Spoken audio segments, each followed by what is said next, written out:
Hello viewers and students, आपका इस आज की नई क्लास नई वीडियो में बहुत बहुत स्वागत है। आज की क्लास संबंधित है पहले चैप्टर से ही। क्या पढ़ा था पहले हमने कि संसाधन किसे कहते हैं, संसाधन किसे कहते हैं। ठीक है, ये हमने उसका अर्थ, उसकी परिभाषा वगैरह पढ़ी थी। अब देखो, जो संसाधन है वो मैंने उसका वर्गीकरण भी आपको बताया था, समझाया था, कितने 6 भागों में बांटा गया है, किस प्रकार अलग अलग रूपों में विभक्त किया गया, उसको चार्ट के माध्यम से मैंने समझाया आपको। अब जो संसाधन तो मिल गया हमको, जैसे मान लीजिए पेट्रोल है, पानी है, सभी संसाधन है। अब संसाधन तो मिल गया, पर मानव क्या करता है, इसका दुरुपयोग करता है सही मात्रा में। अगर आप शहरों में अधिक होता है पानी से संबंधित, अगर मैं दुरुपयोग की बात करूं तो शहरों में ज़्यादा होता है। क्या होता है कि जहाँ गांव वगैरह में या कहीं पे भी एक बकेट यानी एक बाल्टी में ही पानी से नहा लिया करते हैं लोग, पर शहरों में क्या होता है कि एक बाल्टी नहीं, लगभग 3 या 2 या 3 तक बाल्टी वो यूज़ कर लेते हैं। यानी कि जितने में एक मानव नहा लेता है वो उसमें 3-4 मानव नहाए, इतना पानी एक मानव यूज़ कर लेता है। कहीं कहीं ऐसा बहुत देखा गया, और मेगा सिटीज़ में तो इसकी बहुत बड़ी समस्या है। तो जो एक चीज़ है कि वो पर्याप्त मात्रा में है, एक वक्त सिंचित मात्रा में, एक लिमिट, हर चीज़ की नहीं कहते हैं, हर चीज़ लिमिट में करना चाहिए।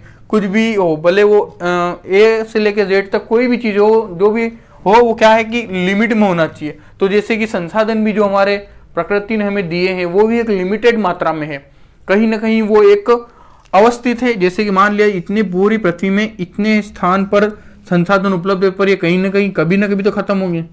एक वक्त ऐसा आएगा, यानी हमारी आगे आने वाली पीढ़ी कहीं ऐसा ना हो कि इन संसाधनों से परिचित ना रहे। परिचित क्यों नहीं रहेगी? जब संसाधन ही नहीं होगा तो उससे परिचित कैसे होगी या उसका उपयोग कैसे कर पाएगी? तो इन ही संसाधनों को बचाने के लिए, किन्हीं जो मानव के उपयोग में होते हैं वही संसाधन कहलाते हैं। तो इन ही मानवीय संसाधनों को का दुरुपयोग रोकने के लिए या उनको बचाने के लिए या उसे सेव करने के लिए, क्यों किया जा रहा सेव? आगे आने वाली भावी पीढ़ी, अभी 21वीं सदी चल रही है, 22वीं सदी, 23वीं सदी, जो अलग अलग सेंचुरी आएगी, आगे आने वाली जो मतलब हमारी पीढ़ी, बच्चों के बच्चों के बच्चे, जो हमारी अगली पीढ़ी होगी, उनके लिए भी हम ये संसाधन रख सकें, उन्हें भी इसका उपयोग मिल सके। ऐसा करने के लिए हमें किसकी जरूरत है? संसाधन का क्या करना होगा? संरक्षण।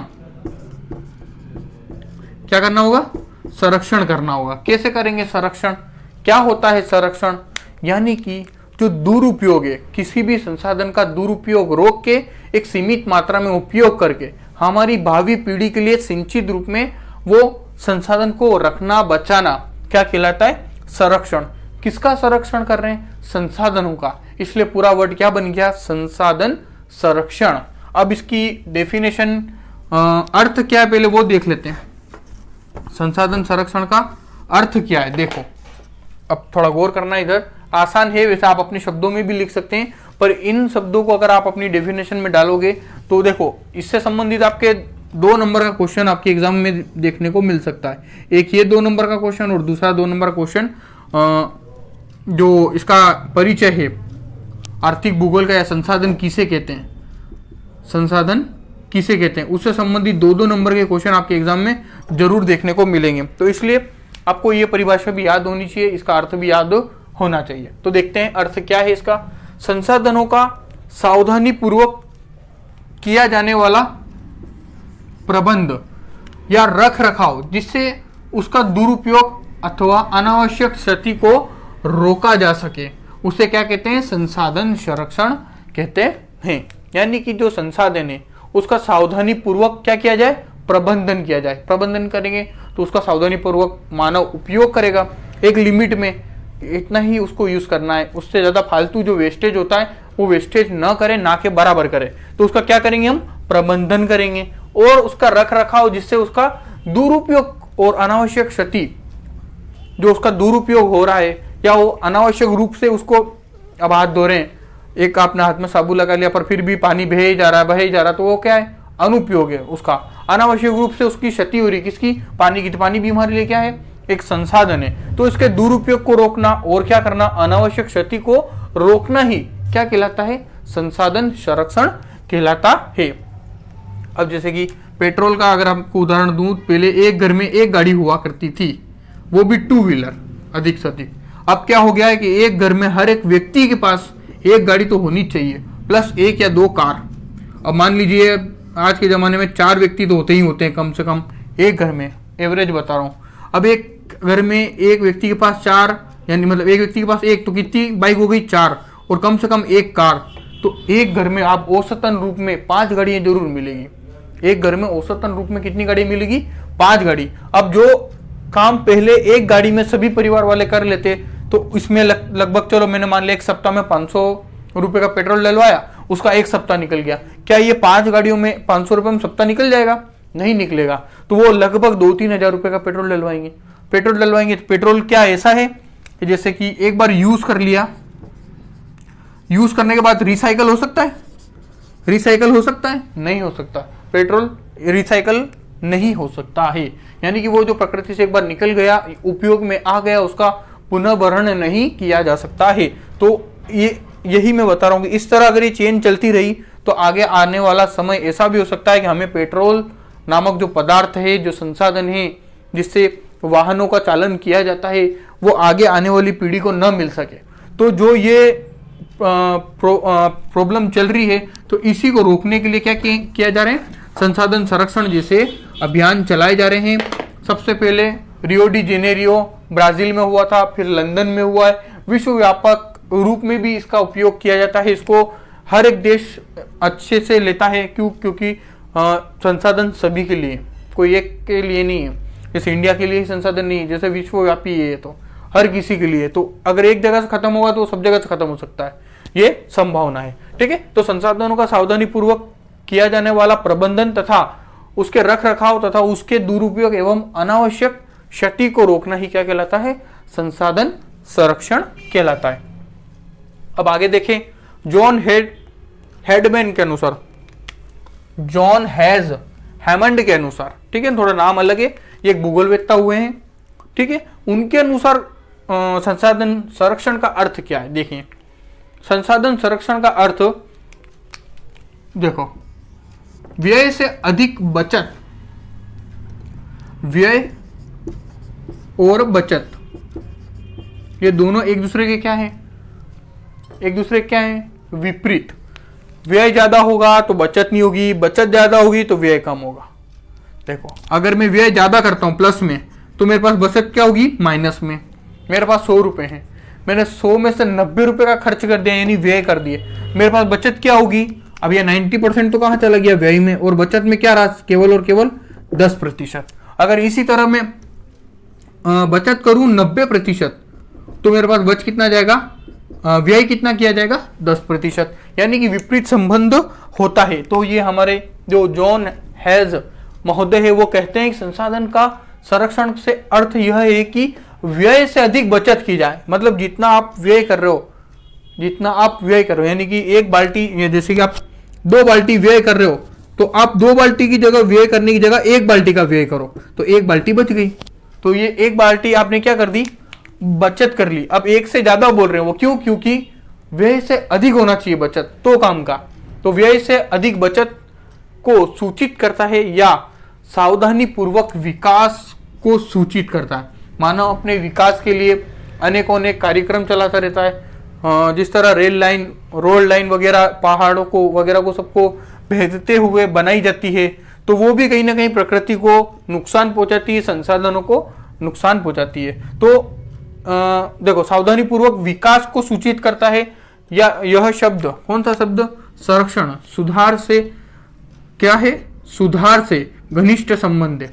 देखो, मानव सुधार की वजह से ही, एक अच्छा अप टू डेट दिखने की वजह से, या एक अच्छा मानव स्वभाव दिखने की वजह से इन संसाधनों का अधिक दोहन करता है। कि जितनी बड़ी गाड़ी, जितना बड़ा बंगला, जितनी बड़ी शानो शौकत, वो मानव अपना एक अलग स्वभाव समझता है। तो इस का क्या करना चाहिए? सुधार करना चाहिए। सुधार होगा तभी जाके क्या हो सकता है? संसाधन का संरक्षण हो सकता है। तो ये आप दोनों पॉइंट लिख लेना। अब इससे संबंधित 1-2 बातें और हैं, उन्हें भी देख लेते हैं।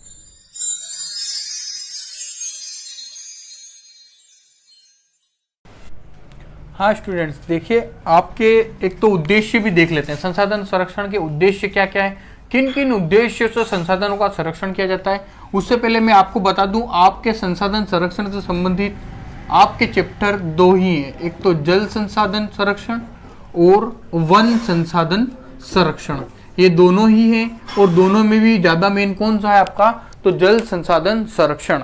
तो इन दोनों में अगर आपको वेटेज के बारे में बताऊं कि कौन सा आ सकता है, मोस्ट एमपी कौन सा है, तो जल संसाधन संरक्षण बड़े क्वेश्चनों के रूप में देखने को मिल सकता है, निबंधात्मक नहीं, जो उससे छोटा होता है ना लघुत्तरात्मक, वो वाला क्वेश्चन आपके जल संसाधन संरक्षण से अवश्य पेपर में देखने को मिलेगा। ठीक है, अब आप सोचते होंगे सर कैसे बोल सकते हैं कि पेपर में देखने को मिले, पेपर सर थोड़ी बना रहे हैं, पेपर मैं नहीं बना रहा हूँ, ये बात सही है, पर मैंने जो पुराने पेपर है उनको नोटिस किया है, उनको चेक किया है। तो देख लेते हैं संसाधन संरक्षण के उद्देश्य क्या क्या है, किन किन उद्देश्यों पर आधारित होता है संसाधन का संरक्षण। भूमि या मिट्टी का समुचित संरक्षण करना, भूमि या मिट्टी है उनका समुचित संरक्षण करना, कहीं कहीं अपर्दन के कारण, अपर्दन जानते हैं ना आप, अपर्दन है, अपक्षय है, ये अपर्दन और अपक्षय ऐसे घटक हैं जो कि मृदा या किसी भी भौगोलिक स्थिति को, या जो उसको कह सकते हैं हम अनाच्छादन को परिवर्तित कर देते हैं, यानी कि मृदा को एक स्थान से दूसरे स्थान पर ले जाके डाल देते थे, वो अपर्दन कहलाता है। अपक्षय एक स्थान पर टूट जाना अपक्षय कहलाता है। तो कुछ यही कारण होते हैं कि मृदाओं का अपर्दन होता है। देखो मृदा अपर्दन रोकने के लिए राजस्थान में क्या है, तो अरावली पर्वतमाला वो मृदा के अपर्दन को रोकती है। क्यों, वो आगे बढ़ने नहीं देती है, ठीक है ना, मृदा के विस्तार को नहीं बढ़ने देती, रेगिस्तान के एरिया को बढ़ने नहीं देती, कौन, अरावली पर्वतमाला। तो जो मृदा है या भूमि है उसकी उर्वरकता बनी रहे, उसकी मजबूती बनी रहे, इसलिए समुचित संरक्षण करना आवश्यक है। अगला है खनिज संसाधनों का संरक्षण, जो खनन द्वारा प्राप्त किए जाते हैं। कहाँ से, खानों से, खानों से प्राप्त किए जाते हैं खनिज, वो अलग अलग प्रकार के सोना चांदी जस्ता एल्यूमिनियम, ये सभी क्या खनिज के अंतर्गत आते हैं। इनका भी क्या करना है, संरक्षण करना है, यानी कि अत्यधिक मात्रा में दोहन न करके आप जितना उपयोग में ला सकते हैं उतना उपयोग में ले, सुचारू रूप से उसका उपयोग करके उसका उपयोग करें, कि ताकि आने वाली जो हमारी पीढ़ी है वो भी इन खनिजों का उपयोग कर सके। अगला है सभी प्रकार के प्रदूषणों पर नियंत्रण होना चाहिए। देखो वायु प्रदूषण, जल प्रदूषण, मृदा प्रदूषण,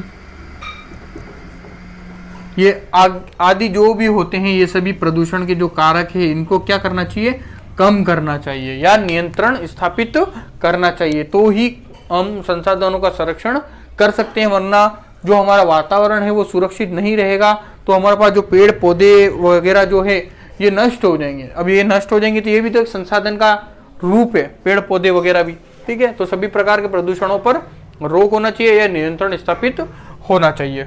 अनवीकरणीय संसाधनों का संरक्षण अति आवश्यक है। भाई साहब अति आवश्यक क्यों है, पेट्रोल का मैंने भी उदाहरण दिया था आपको, पेट्रोल, डीजल, खनिज तेल, प्राकृतिक तेल, मीठा तेल जो आप घर में यूज करते हो, एक बार सब्जी में डाल देते हो फिर खत्म हो जाता है कि रह जाता है, या उसको सब्जी में से निचोड़ के वापस निकाल सकते हो, नहीं निकाल सकते ना, एक बार यूज हो गया। तो बस जिस तरह पेट्रोल एक बार अपने गाड़ी में यूज कर लिया उसके बाद आप उसको वापस रिसाइकल नहीं कर सकते। अनवीकरणीय, नवीकरणीय वे संसाधन होते हैं जैसे कि सोना। किसी मैडम ने सोना खरीदा, चेन खरीदी, क्या खरीदी, चेन खरीदी, अब उसको पसंद नहीं आई, उसने क्या बनवा दी, अंगूठी बनवा दी, ठीक है। तो ये एक रूप से दूसरे रूप में चला गया, पर वो खत्म नहीं होता है, सोना कभी खत्म नहीं होता है, तो वो उसका रूप परिवर्तित करता रहता है, यानी वो नवीकरणीय संसाधनों में आता है कौन, सोना। और अनवीकरणीय में जैसे पेट्रोल, डीजल वगैरह, तेल, खनिज तेल, ये सभी किसके अंतर्गत आते हैं, इसी के अंतर्गत आते हैं। ऑक्सीजन ये वगैरह सब किसके अंतर्गत आते हैं, अनवीकरणीय संसाधन। अब जो अनवीकरणीय संसाधन है इसका संरक्षण करना तो अति आवश्यक है। अब ऐसा क्यों सर, अब नवीकरणीय को नहीं बचाएंगे क्या हम, अब ये तो भाई साहब एक बार बचाओगे नहीं तो भी रह जाएंगे, क्योंकि इसका रूप परिवर्तित करके आप रूप प्रयोग कर सकते हो, लेकिन जो एक बार यूजेबल है, यूज एंड थ्रो जानते हो ना, वो प्लास्टिक के कप आजकल बहुत चलते हैं, यूज एंड थ्रो, एक बार यूज करो फिर फेंक दो, उसके बाद उसका कोई उपयोग नहीं है। तो इसी प्रकार जो अनवीकरणीय संसाधन एक बार यूज करने के बाद उसका उपयोग वापिस दोबारा नहीं कर सकते, तो जो कि एक पर्याप्त मात्रा में हमारे खनिजों के रूप में उपलब्ध हैं, तो तो वो जब खत्म हो जाएंगे फिर जो हमारे आने वाली पीढ़ी उनको कैसे मिल पाएगा। इसीलिए अनवीकरणीय संसाधनों का संरक्षण अति आवश्यक है। अगला है प्राकृतिक संसाधनों का विवेकपूर्ण प्रयोग करना। अब जो प्राकृतिक संसाधन है उनका विवेकपूर्ण क्या करना, उपयोग करना चाहिए। ठीक है, ऊपर मैं बता चुका हूं। अलग है, अगला है वन्य जीवों का संरक्षण। वन्य जीवों का संरक्षण जैसे कि रणथंभौर उद्यान है, अलग अलग जो हमारे मरु उद्यान वगैरह जो दूसरे भी होते हैं उसमें वन्य जीवों का, यानी कि जो हमारे जो जानवर वगैरह हैं जो कि कम मात्रा में, जैसे टाइगर है, लोयन है, हिरण है, ये वगैरह जो मेन जो जानवर कुछ ही रह गए हैं, चुनिंदा गिनतियों पे, उंगलियों पे गिन सकते हो जिनको आप, इतने जो जानवर रह गए उनका संरक्षण भी अति आवश्यक है। तो रणथंभौर है, केवला देवी घना पक्षी उद्यान है, इनके अंतर्गत क्या किया जाता है कि वन्य जीवों को संरक्षण प्रदान किया जाता है, उनकी प्रजाति लुप्त न हो, दूसरे मानव यानी आने वाली पीढ़ी भी इन जैसे डायनासोर खत्म हो गए, क्या आप जान सकते हो डायनासोर कैसे हैं, कहाँ हो रहे, नहीं जान सकते क्योंकि वो प्रजाति लुप्त हो चुकी है। ठीक है, तो कुछ ऐसी प्रजाति जो अभी हमारे पास मौजूद है लेकिन कम मात्रा में, यानी वो बहुत कम संख्या में, तो वो प्रजाति खत्म न हो, वो जाति खत्म न हो, इसलिए एक संरक्षण, वन्य जीव संरक्षण भी आवश्यक है। ठीक है, अगला मृदा संरक्षण, वो भी ऊपर बता दिया मैंने आपको। ठीक है, अगला जल का समुचित उपयोग एवं जल प्रदूषण को रोकना। ये तो आपके चैप्टर है, इसको तो आप डिटेल्स अपन पढ़ेंगे, एक जल का पढ़ेंगे, एक वायु वन का पढ़ना अगर जरूरी लगा तो वन का बता दूंगा, वरना पीडीएफ अवेलेबल करवा दूंगा। तो जल का समुचित उपयोग करना चाहिए, इसका उदाहरण बता चुका हूं, बार बार बताने की आवश्यकता नहीं है। अगला जल प्रदूषण पर रोक लगाना। जो जल का प्रदूषण होता है, किस प्रकार जल प्रदूषित होता है, जो दूसरे हैं जल का प्रदूषण रोकते हैं, जो सिटियों में अलग अलग अभियान चलाए जाते हैं, टाका बना करके जल का संरक्षण किया जाता है, तो ये बहुत सारी पद्धति होती है जो जल संरक्षण के अंतर्गत हम पढ़ेंगे। तो आज ये आपको पसंद आया होगा, पता किस तरह की संसाधन किसे कहते हैं, संसाधनों का उद्देश्य क्या है, इसका अध्ययन किया हमने। छोटा सा वीडियो है, आई होप ये वीडियो आपको पसंद आई होगी, समझ आई होगी। थैंक्स फॉर वॉचिंग, मिलते हैं इसी प्रकार की नेक्स्ट वीडियो में।